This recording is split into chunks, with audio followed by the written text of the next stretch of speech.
को लिए चलते हैं दिल्ली, जहां पर इस वक्त केसी त्यागी जो जेडीयू के मुख्य प्रवक्ता है, उनकी तरफ से प्रेस कॉन्फ्रेंस। नए साल में नीतीश कुमार जी जन जागरण के लिए भी निकलेंगे, जिसमें झारखंड से इसकी शुरुआत की जाएगी।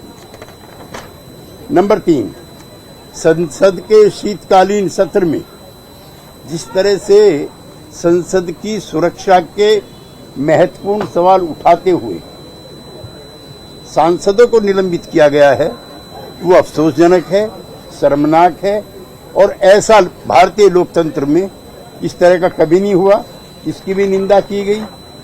4, राष्ट्रीय कार्यकारिणी परिषद ने आगामी लोकसभा चुनाव 2024 में इंडिया गठबंधन के घटक दलों के साथ राज्यों में सीटों के तालमेल, उम्मीदवारों के चयन एवं अन्य सभी संगठनात्मक और नीतिगत मामलों में निर्णय के लिए सर्वसम्मति से पार्टी के नेता श्री नीतीश कुमार जी को अधिकृत कर दिया। ये जानकारियां आपके लिए। त्यागी जी सवाल लेंगे आप? जी, त्यागी जी कल 1 बाय 1। हाँ, त्यागी जी, लल्लन सिंह जो आपके पूर्व अध्यक्ष, उन्होंने कल ये कहा था कि बीजेपी का एजेंडा है मुझे अध्यक्ष बनाने का। क्या आपको लगता है कि आज बीजेपी का एजेंडा जो है वो फुलफिल हो गया? नहीं, हम जनता दल यूनाइटेड है, नामी यूनाइटेड नहीं है, आज हम वैसे भी यूनाइटेड है और इसका बीजेपी से कुछ लेना देना नहीं है। जो काम उन्होंने कहा था कि स्क्रिप्ट भाजपा दफ्तर से लिखी जा रही है, तो हम कह सकते हैं, ये आरोप तो बीजेपी हम पे लगाए, आप क्यों लगा रहे हैं? और हम कह सकते हैं कि बीजेपी इंस्पायर्ड एक प्रोपेगेंडा चल रहा था कई दिन से, इसमें कौन बड़ी बात है?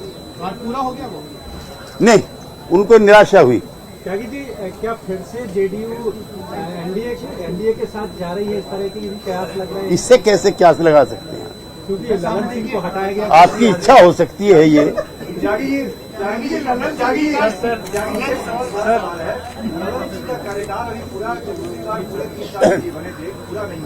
अचानक लोकसभा चुनाव के ऐसा समीकरण हो गया, क्या दिक्कत आ गई पार्टी में कि उनसे अध्यक्ष को छोड़ना पड़ा, नीतीश कुमार के हाथों में संभाल लिया? नीतीश कुमार जी पार्टी के सर्वमान्य नेता हैं। उनकी कदकाठी सहयोगी पार्टियों से बातचीत करने में, उनके साथ सीटों की तालमेल करने में, नीतिगत निर्णय लेने में, उसमें ज्यादा सुविधा हमको। त्यागी जी, जो यात्रा है नीतीश जी की झारखंड से आप शुरू होगी, इस पर थोड़ा सा जानकारी देंगे, कब से शुरू होगी और क्या ये राहुल गांधी की न्याय यात्रा के साथ? देखिए, एक दौर ऐसा था, मैं कई बार पहले भी कह चुका हूँ, बहुत विनम्रता से आपसे कहता हूँ, मैं उस संसद में था जिसमें आरक्षण का वीपी सिंह जी ने प्रस्ताव किया था। आडवाणी जी का भाषण भी उपलब्ध है और श्री राजीव गांधी जी का स्वर्गीय उनका भी भाषण उपलब्ध है, किस तरह से उन्होंने जाति आधारित मंडल को रिजेक्ट किया था। एक कमंडल लेके निकल गए थे और दूसरों ने सरकार गिरा दी थी मिल करके। ये इतिहास की एक ऐसी घटना थी। मुझे प्रसन्नता है कि जो सोशल लॉज ऑफ डेवलपमेंट हैं, उन्होंने ऐसा काम किया है कि आज कोई भी पार्टी नहीं, होड़ लगी है। अगर शिवराज सिंह चौहान को जाना है तो यादव को आना है। ये कोई मामूली परिवर्तन नहीं है। ये अब से 15 साल पहले संभव नहीं था।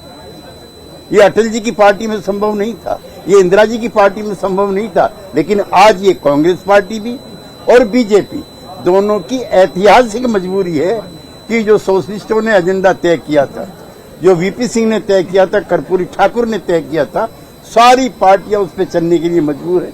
3 कैबिनेट मिनिस्टर हैं मोदी जी के, जो उनकी मर्जी से या मर्जी के खिलाफ जाकर के कहते हैं, मिस्टर अथावले, मिसेस पटेल, अनुप्रिया और पारस, पशुपतिनाथ पारस, तीनों मंत्री कह रहे हैं कि जातिगत जनगणना कराइए।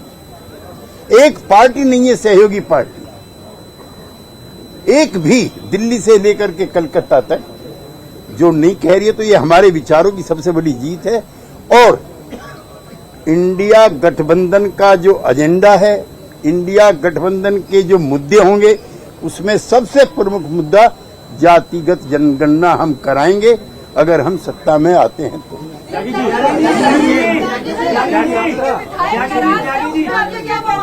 विधायक नाराज है और आज बैठक में शामिल नहीं हुए हैं, तो आपका क्या नहीं मेरी जानकारी नहीं। त्यागी जी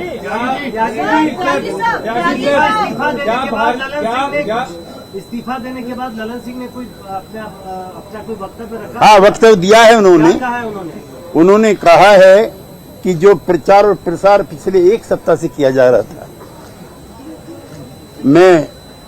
मुझको भी उसमें घसीटा गया। उन्होंने खुद ये कहा है।